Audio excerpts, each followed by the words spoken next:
A nakon vježbanja mi ćemo do Splita, tamo nas čeka kolegica Ivana. Ivana, dobro jutro, izvoli. Pazi, idemo. Dobro jutro i vama. Danas vas podsjećamo na jedan vrijedan projekt Dobri ljudi djeci Hrvatske. Naime, ovaj projekt je prije 5 godina krenuo iz Splita da bi zapravo zahvaljujući dobrim ljudima postao nacionalno prepoznat i prihvatljiv. Evo priče. U hrvatskim domovima trenutačno bez roditeljske skrbi živi više od 1200 djece. Prema našem zakonu, svi oni koji navrše 18 godina moraju napustiti dom i započeti samostalan život. Nije lako bez obiteljske potpore, bez financija plivati u svakodnevici. No da to više ne bude tako, da sva djeca iz domova imaju šansu, pobrinula se volonterka Splitskog doma Maestral Senka Klarić.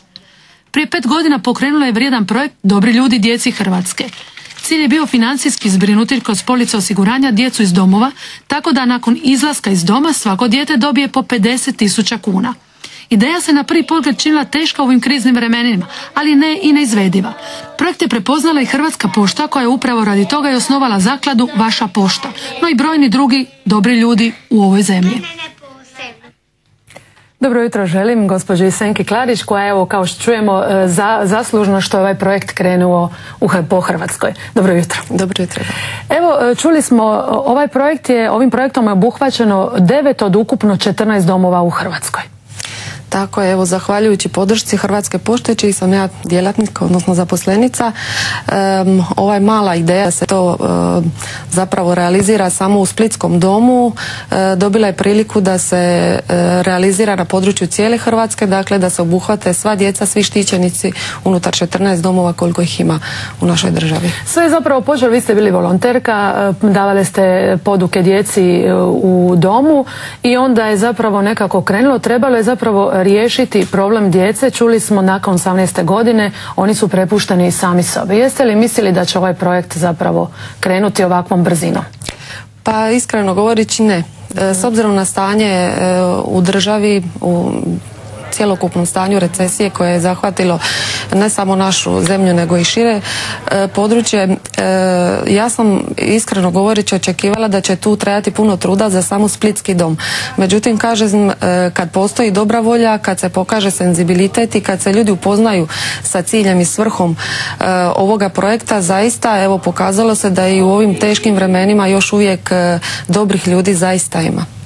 Evo, mi ćemo samo na kratko pogledati, evo, ovo je jedan samo detalj djece, na koji se način i pošta uključila u to. Oni su svoja odmarališta dali na korištenje djeci, tako da djeca tijekom ljeta mogu ljetovati u odmaralištima pošte. To je zapravo jedna dobra pozivnica za sve tvrtke, za sve privatnike, bilo koga da se uključe u ovu akciju, je li tako? Tako je, evo, uprava Hrvatske pošte je pokazala zaista senzibilitet, ne samo osnivajući zakladu Vaša pošta, nego uključujući sve svoje resurse koji su raspoloživi da bi ovoj djeci podigli nekakav standard života na neku malo, bar koliko toliko veću razinu. Djeca su evo ove godine ponovo iz dječjeg doma Karlovac i dječjeg doma Osijek ljetovala 10-ak dana kod nas u HP odmaralištu u Sukošanu i tom prilikom pridružila su im se i djeca bez roditelja iz Iraka i na taj način smo evo uveselili te njihove ljetne praznike koji su zaista u tim domovima u to vrijeme otužni. U ovo vrijeme već su se isplaćivane su neke police, ali i potpisujete nove. Znači, ljudi nisu odustali, imaju volje, vi zapravo želite do kraja pokriti, kako se kažemo, uvjetno rečeno, pokriti svu djecu, tako da sva djeca imaju jednu sigurnost kad izađu van, je li tako? Tako je. Pa evo, tijekom ove godine već je isplaćeno 9 polica za 9 štićenika koji su napustili domove. To su štićenici iz dječjeg doma Maestral, jer smo tu počeli, i iz dječjeg doma Maslina iz Dubrovnika. Ta djeca danas raspolažu i žive od tih sredstava. Način i upotreba tih sredstava dogovorena je sa predstavnicima Centra za socijalnu skrb, sa samim sponzorom i na prijedlog djeteta. Dakle, pristupamo svakom djetetu i njegovim potrebama individualno i sukladno tome raspolaže se novcem. Evo, u kontaktu ste svakodnevno s djecom i koja su izašla van i koja čekaju zapravo police. Kakve su njihove reakcije? Kako se oni snalaze? Jer zapravo 50.000 kuna je puno, ali i malo za nekakav početak, to im je zapravo sve u životu, a? Pa oni su zapravo oduševljeni s ovom akcijom, vide jednu potporu ne samo u financijskom smislu, nego i potporu društva, da jednostavno nisu na margini svih zbivanja kako je to do sada izgledalo. S njima smo zaista u kontaktu često. Sva ova događanja koja planiramo sad idući tjedan odraditi, to je još 6 djece koje napuštaju Splitski dom i još jedno dijete iz Masline, iz Dubrovnika. To su zaista najljepši trenuci kada i djeca i mi svi zajedno vidimo zapravo svrhovitost svega ovoga što radimo. Oni vas zovu, je li tražu još nekakav savjet, kako, što? Dapače, u kontaktu su s nama, ali još više sa svojim odgajateljima koji su zapravo njih kroz život u najtežim trenucima proveli iz doma.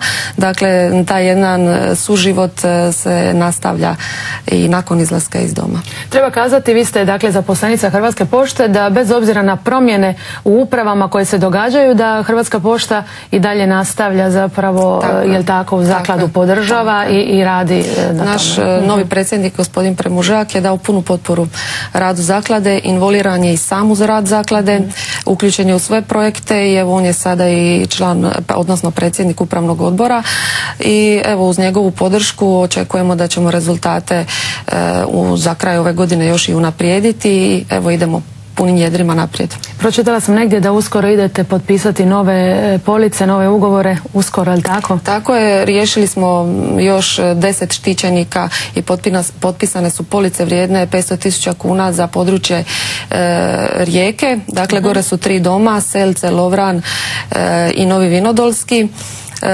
To je za sad financijski riješeno, ali treba se samo organizirati ta primopredaja koja će se održati u gradskoj vijećnici grada Rijeke uz nazočnost svih sudionika, dakle sponzora, djece, predstavnika medija i onako uobičajeno. Je li zapravo bilo teško nagovoriti, ispričati priču ljudima u ovoj besparici i krizi da se zapravo priključe? Kako vam je zapravo svaki put kad morate prezentirati projekt?